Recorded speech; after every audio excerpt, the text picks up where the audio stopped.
Welcome, friends, to the Girl Mom Podcast. This is Kari, your host. Today's episode is about your need as a mother to have friends and what your lonely seasons of friendship can teach you. I'm a big believer that God doesn't waste any of the pain in our life, even in those desert seasons of our life. And when we yearn for something that we don't have yet, like real and deep friendships, He can grow us and cultivate in us the strengths that help us become better, wiser, and more loving, the kind of person who others want to know and have on their team. If you haven't found your people yet, don't give up hope. Don't give up on all women just because you've met some bad apples or bought into the stereotype that all women are mean and catty. That is not true, and the fact is, we find in this world what we're looking for, and we attract people who are like us. Water seeks its own level, and your vibe will attract your tribe. The way to find amazing friends is to first learn how to be an amazing friend to others. This episode comes from my upcoming book, More Than a Mom, How Prioritizing Your Wellness Helps You and Your Family Thrive. So if you enjoy it, make sure and pre-order your copy and tell your friends about it too. Thanks for tuning in and enjoy the show. My best lessons in friendship came during my loneliest season of friendship. I'd just gotten married and moved to a place where I only had a handful of connections. As a newlywed in a new city, I started over at square one. I got invited to a lot of parties, yet I didn't have any deep connections. It seemed like every girl I knew or met already had a best friend, and since many of them grew up together, I often felt like an outsider as they shared their childhood stories.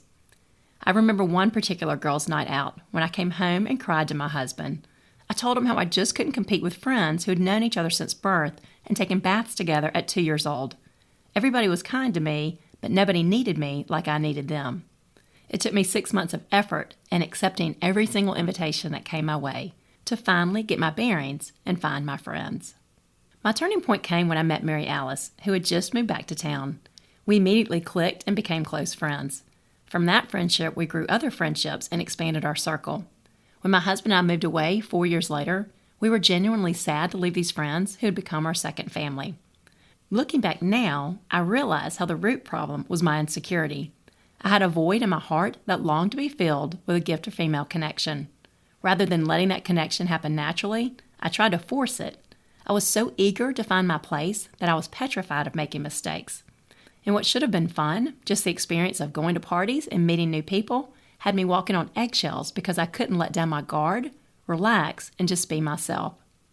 Today, I'm surprisingly thankful for that dry season of friendship. Among other things, I learned, 1, what it feels like to be an outsider, and what a simple invitation like going on a walk can mean to a woman who hasn't found her people yet. 2, how to be proactive and not wait for friendships to magically happen. 3, how loneliness can crop up even when you're so happy in your marriage. 4, how nobody thrives in every season of life, and that's okay because those hard seasons or those dry seasons teach us how to be kind and inclusive and also reflect on what kind of friend we've been to others. 5, how to tell the difference between acquaintances and lifelong friends. 6, why it's worth bending over backward for lifelong friends because they're hard to find. And then 7, why one true friend is worth her weight in gold. Real friends offer a healthy escape from life and also help recharge our batteries. They make us feel young again, and they remind us of who we are. They don't judge us when we have a bad day, and they don't have expectations on us like family.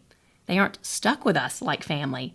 So when our friends stay despite our shortcomings and weaknesses, it affirms us. Being loved by a friend helps us better love ourselves. Now, it's hard to nurture friendships when you're busy raising kids. Some days, I just don't have the energy or time to do it. I have nothing left over to give. But life gets harder as we get older, and having strong friendships in place gives us a support system when we need it most. It gives us women who will cry with us, laugh with us, and intuitively understand what needs to be said and done. I know it's tempting to postpone your friendships as a mom so you can focus on raising your family, but I encourage you to stay connected. Make little efforts now to keep in touch. Don't wait until your children are older or until you have more free time to nurture your friendships. Chances are you're in a season where you have to be the strong and reliable one for your children, and you need friends you can turn to for moral support. You need the strength of women who are on your side, who will rally for you and help you be the adult even when life gets difficult. So think about who you've known over time and who brought out the best in you.